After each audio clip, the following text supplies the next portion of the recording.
Today, I will be using a full team of Pokemon based on characters from One Punch Man. If you have an idea for a Pokemon team, be sure to comment below, and I will use it. And if you like this kind of content, feel free to subscribe. Now let's get right into the battles. Good morning, afternoon, and evening, lovely people. Today I am using a One Punch Man team. Now, I've never seen this anime, but it sure has a lot of freaking characters in it, I can say that much. Special thank you to Pinky Winky for coming up with this team idea. I have two interesting battles to showcase, as always, and I hope you enjoy them. Now, I have to swap out versus the lead Jolteon because, obviously, I'm running a Focus Sash on that Greninja, but I didn't want my Focus Sash to be broken in that instance. So, bringing in my Florges here for Fubuki, I decided to use Florges just because I thought that matched her, like, overall design the best. So, that was an Assault Vest Florges. So, into my, my Masquerade here for King. Now, I was worried that they would, like, lock me in the U-turn Volt Switch Purgatory, but thankfully they just went for Bullet Punch. Now, this is a physically defensive Masquerade for King, because King is, like, someone that's, like, supposedly, like, really strong because he took credit for Saitama's actions, but, like, in reality, he's not really much of a fighter anyway, so I thought that Masquerade, like, kind of embodied that, especially since it has Intimidate. So I'm gonna get taken out there by the Aerial Ace. So into Saitama here. Now, this was, oh my goodness. So I'm gonna go for the raw Focus Punch. I was like, I'm just gonna go for it. You know, they got through paralysis 2 turns in a row, and they get paralyzed, and I'm gonna be able to get off the Choice Banded Focus Punch, Iron Fist boosted, and that takes out the Scizor in one hit. How in character. So it comes. That was a crazy KO. I was so happy to get off the Choice Band Focus Punch on that. More on that set later. So I'm gonna bring in my Florges. I'm not sure what this if this Milotic is more like defensive, but it's going for like Scalds and Alluring Voices. So I was like, okay, well, I should be able to handle this 1v1 because I have Giga Drain on this. This is like a fully offensive Florges with an Assault Vest. I have like Moonblast, Giga Drain, Pollen Puff, and Psychic, which you know, she does use Psychic powers and everything, right?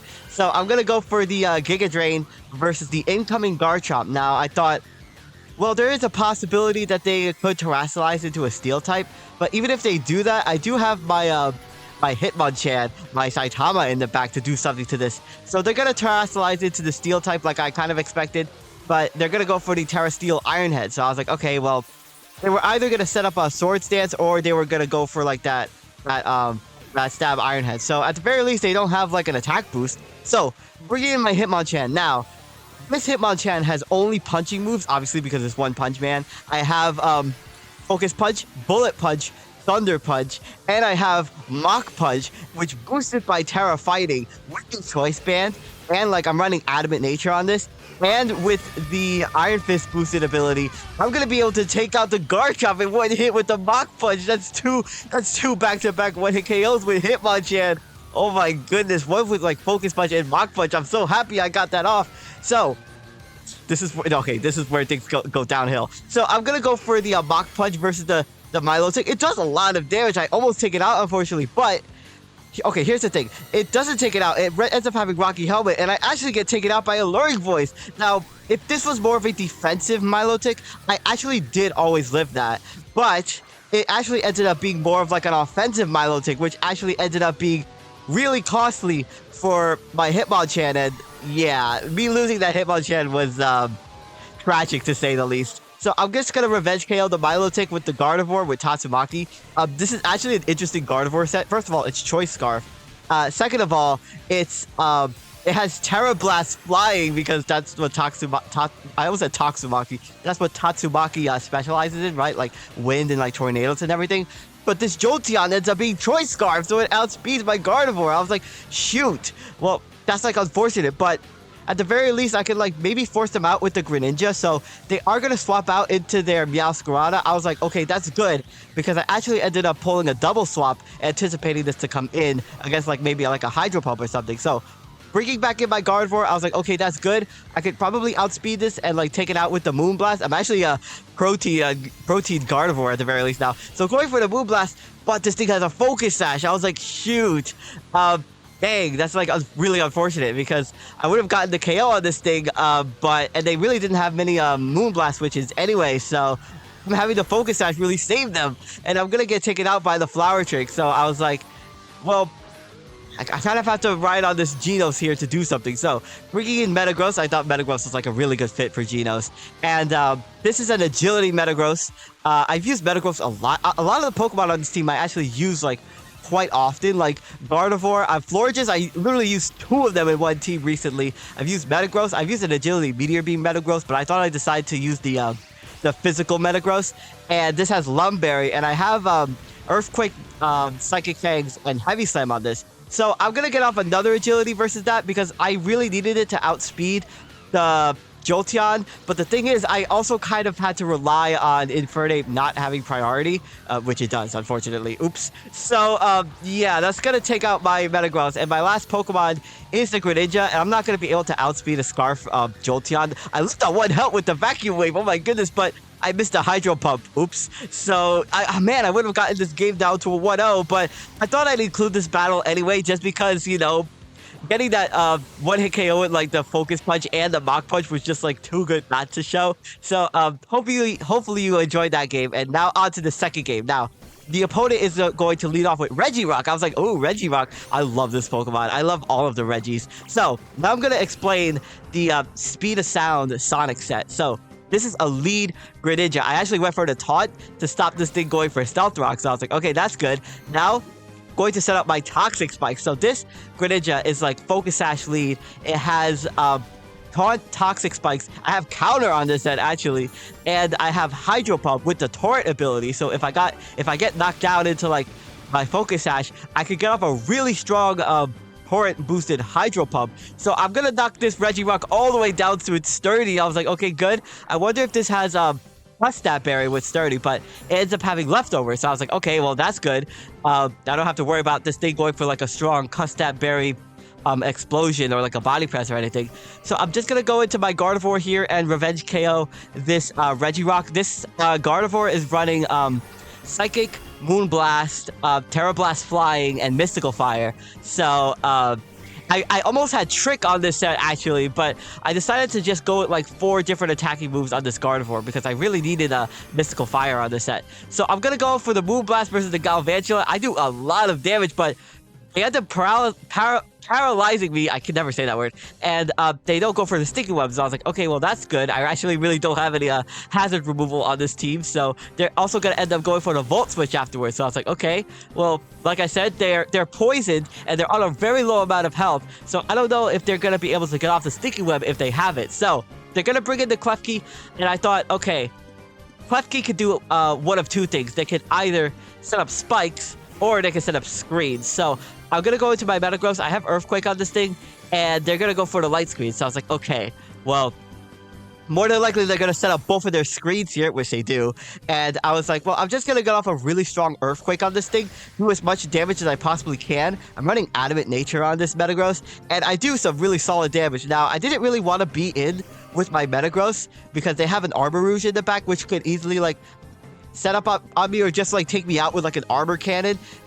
So I'm just gonna swap out into my Gardevoir, and they actually end up double swapping into the Galvantula, probably sacrificing it. So I was like, okay, well, that's good because I don't have to worry about Sticky Webs, which is nice.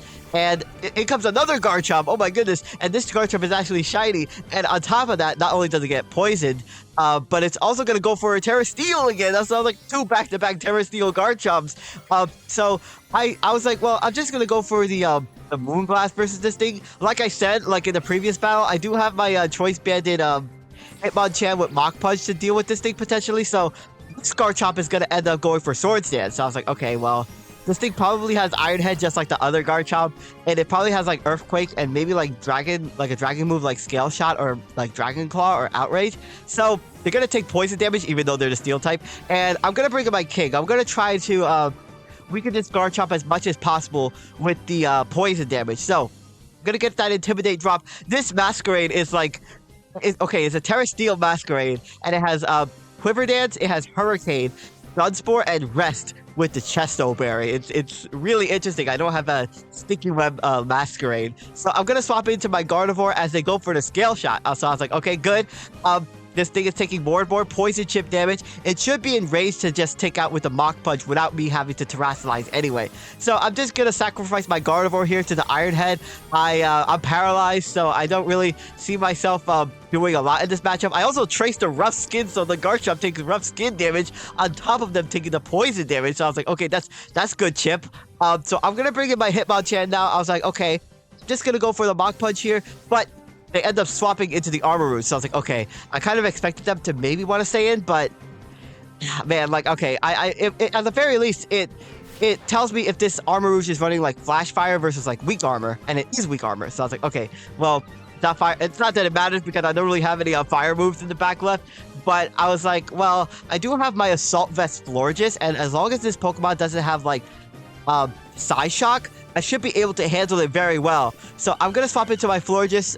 This Pokemon has a lot of special defense naturally, and they're going to go for the Psychic versus me. So I was like, okay, that's good. They don't have Psyshock at the very least, and they're going to end up swapping out their Armor Rouge after this as well, and the screens are starting to run out too. So they're going to go into the Klefki. I was like, I went for the Moonblast versus this thing. The Light Screen is gone, so I should do a lot of damage, which I do, and that's only going to allow them to set up one screen, which I was totally okay with, mainly because I wanted either my Hitmonchan or my Metagross to win in this endgame. So the Klefki is going to go down there, and their last Pokemon is the Azumarill, which I assume was like Belly Drum with all of the hazard setup and like the screen support and everything. So I'm gonna go for the Giga Drain. Thankfully it wasn't Sap Sipper, and I'm gonna do some good damage to this now. With the poison damage, look at the rest of their team, they're all poisoned. With the poison damage, I should be able to slowly whittle this thing down and like potentially like take it out eventually. So they're gonna obviously go for the Belly Drum, and they're gonna have the Citrus Berry. I was like, well, this is interesting because like I could go into my Masquerade and like get off an Intimidate drop versus this thing, and they will take more poison damage, and then they won't be at like max attack. They'll only be at like +5 attack. So I'm gonna go into my Masquerade. They're gonna go for the Aqua Jet, and man, my max defense allows me to live that. So I was like, okay, that's good because now they're gonna take more poison chip damage. So they're gonna take out my Masquerade, and I was like, okay, well, I could Revenge KO this with my Hitmonchan with like Mach Punch easily, but they might expect that. So this was, oh my god. So I'm gonna go for the Terra Fighting here. I was like, okay, well, last time they swapped into their Armor Rouge, right? So I'm actually gonna make a power play right here. I'm going to go for the Choice Banded Focus Punch once again. I'm gonna try to catch the Armor Rouge because it's actually like straight up KOs Armor Rouge, but they stay in. No, and I'm getting, oh my goodness, I just get taken out by the oh wow, I just get taken out by the Aqua Jet. I didn't expect them to stay in. I thought that they would go into the Armor Rouge, but in hindsight, obviously they're on like such a low amount of health, so oh my gosh, and they already set up the Belly Drum too. I don't know why I did that. I really expected the Armor Rouge to swap out, so I was like, all right, you know what? Time for plan B.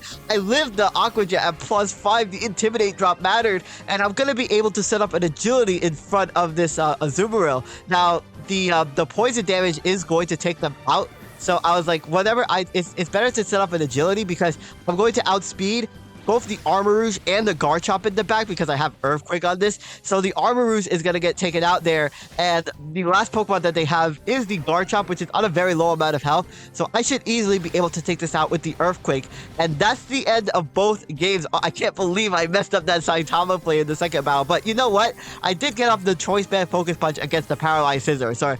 So you know what? I'll take that. So thank you all so much for watching. My name is SkyLaaa. Don't forget to smile, and I will see you all next time.